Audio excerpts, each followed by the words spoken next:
Hi hello അസ്സലാമു അലൈക്കും. ഇച്ചൂസ് വേൾഡിലേക്ക് എല്ലാ കൂട്ടുകാർക്കും സ്വാഗതം.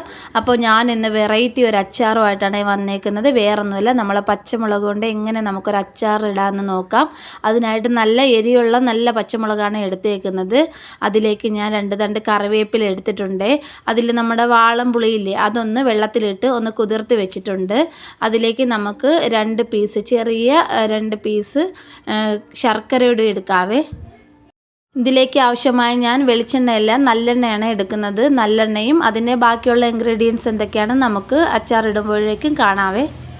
അപ്പോൾ ഇതിലേക്ക് എടുത്തേക്കുന്ന പച്ചമുളക് ഞാനിന്ന് നീളത്തിൽ എല്ലാ പച്ചമുളകും ഒന്ന് കീറി വെക്കുന്നുണ്ട്. അത് വേറൊന്നിനുമല്ല, നമുക്ക് പെട്ടെന്ന് തന്നെ അതിനകത്ത് പുളിയും അതേപോലെ ഉപ്പും ഒക്കെ ഒന്ന് പിടിച്ച് കിട്ടാൻ വേണ്ടിയാണ്. നമ്മൾ കുറഞ്ഞ ക്വാണ്ടിറ്റിയിലാണ് ഈ പച്ചമുളക് എടുത്തേക്കുന്നത്. അപ്പോൾ നമുക്കത് പെട്ടെന്ന് തന്നെ തീരും. അതിനായിട്ടാണ് ഞാൻ ഇങ്ങനെ ചെയ്യുന്നത്. ഇല്ലെങ്കിൽ നമുക്ക് ഒരുപാടാണ് എടുക്കുന്നതെങ്കിൽ നമുക്കിങ്ങനെ നെടുവേ പിളർന്നെടുക്കേണ്ട കാര്യമില്ല. അപ്പോൾ അതിനായിട്ട് ഞാനൊരു ചട്ടി അടുപ്പിൽ വെച്ചിട്ടുണ്ട്. ഒരു മൺചട്ടിയിലാണ് ഞാൻ വെക്കുന്നത്. വേറൊന്നുമില്ല, വേറെ പാത്രമൊക്കെ വെച്ച് കഴിഞ്ഞാൽ ഈ പുളിയുടെ അംശം ഇറങ്ങുമ്പോൾ പാത്രം ചിലപ്പോൾ കംപ്ലൈൻ്റ് ആവാൻ ചാൻസ് കൂടുതലാണ്.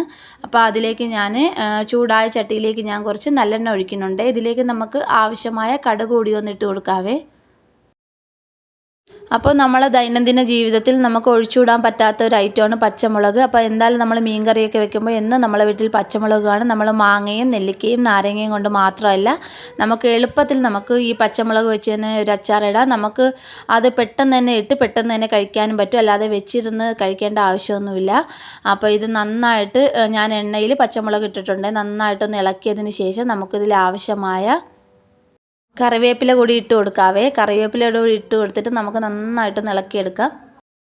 മറ്റെല്ലാ അച്ചാറിടും പോലെ തന്നെ നമുക്കിതിൽ വെളുത്തുള്ളി അതേപോലെ ഇഞ്ചിയുടെ ഒന്നും ഒരു ആവശ്യമില്ല. നമുക്ക് വളരെ സിമ്പിളായിട്ട് നമ്മുടെ വീട്ടിലുള്ള മുളക് വെച്ച് തന്നെ നമുക്ക് ഇടാവേ.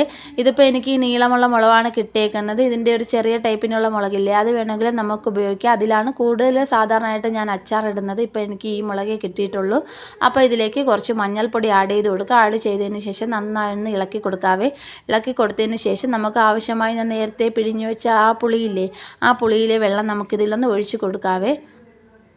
അപ്പോൾ ഇത് നല്ല നാടൻ വാളംപുളിയുടെ വെള്ളമാണ്. അപ്പോൾ ഇതൊന്ന് ഒഴിച്ചതിന് ശേഷം നന്നായി ഒന്ന് ഇളക്കി നമുക്കൊന്ന് വറ്റിച്ചെടുക്കേണ്ടതുണ്ട്. അപ്പോൾ ഇതിൽ ഞാൻ ഉപ്പ് ആഡ് ചെയ്തിട്ടില്ല. അപ്പോൾ നമുക്ക് കുറച്ച് ഉപ്പ് കൂടി ഇതിൽ ഇട്ട് കൊടുക്കാവേ.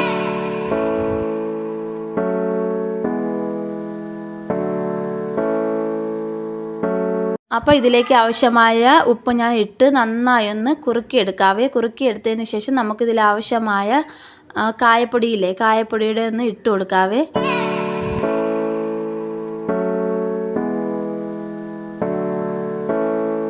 അപ്പോൾ അതിലേക്ക് ആവശ്യമായ കായപ്പൊടി ഞാൻ ഇട്ട് കൊടുത്തിട്ടുണ്ട്. ഇതൊന്ന് നന്നായി കുറുക്കിയെടുക്കേണ്ടതുണ്ട്. ഇനി നമുക്ക് ഇതിലെ നേരത്തെ മാറ്റി വെച്ച ആ ഒരു ശർക്കര നമുക്കിതിലേക്ക് ആഡ് ചെയ്ത് കൊടുക്കുക. ഒരു 2 പീസ് ശർക്കരയാണ് ഞാൻ ഇതിൽ കൊടുക്കുന്നത്.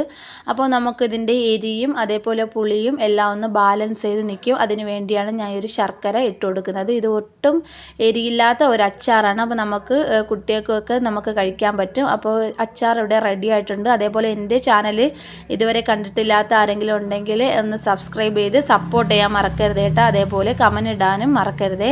അപ്പോൾ അടുത്ത വീഡിയോ വരുന്നവരേക്കും എല്ലാ കൂട്ടുകാർക്കും ബായ്.